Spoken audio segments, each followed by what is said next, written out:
sepak terjang Komando Pasukan Khusus Kopassus sudah tidak diragukan lagi.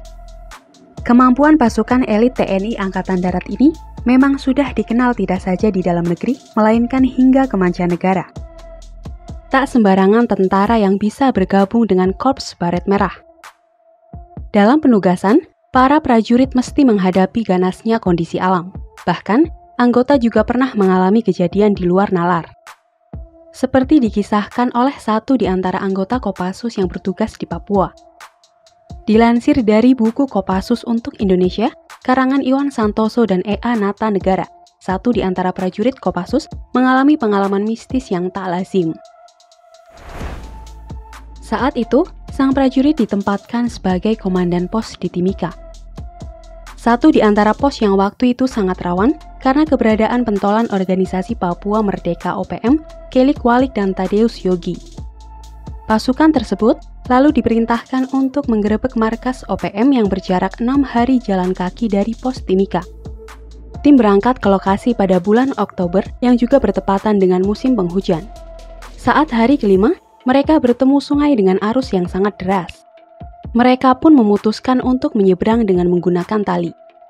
Saat menyeberang tersebut, ada prajurit yang berpangkat kopral masuk ke pusaran air dan hanyut. Melihat hal ini, sang komandan lalu menyelam untuk menolongnya. Namun sampai suatu titik, sungai itu hilang dan menjadi air terjun. Sang komandan pun menepi di tengah hutan Papua yang berada di ketinggian 4.000 meter di atas permukaan laut. 5 orang sudah menyeberang, 3 belum menyeberang, dan sang komandan hanyut bersama si kopral. Karena terus berusaha mencari prajuritnya yang hilang, sang komandan tersesat di dalam hutan belantara Papua yang masih rapat. Dia pun berusaha mencari arah untuk kembali ke Timika dengan harapan melaporkan anak buahnya yang hilang kepada atasan untuk selanjutnya mencari kembali. Tibalah hari ke-6 lokasi yang dicari tak juga ketemu. Prajurit ini sudah berada di ambang sadar. Semua perlengkapan termasuk sepatunya hanyut di bawah arus sungai yang deras. Dan di hari ke-6 itulah, prajurit Kopassus ini mengalami pengalaman yang tak bisa dijelaskan dengan akal sehat.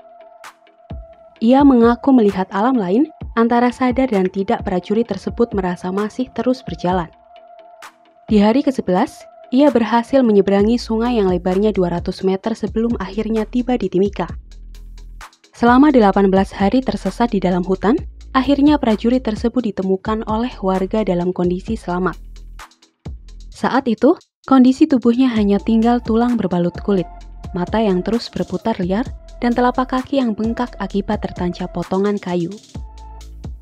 Yang membuat merinding, ternyata dalam mata prajurit tersebut, selama tersesat di hutan ia merasa dirinya diikuti oleh 3 sosok tak terlihat. Menurut penuturannya, saat matahari sudah terbenam, satu memijat kaki, satu memijat pundak, dan satu lagi berbagi rokok dengan prajurit tersebut. Meski dalam kondisi yang memprihatinkan, dokter yang memeriksa menyatakan prajurit tersebut bebas dari penyakit malaria dan cacing tambang.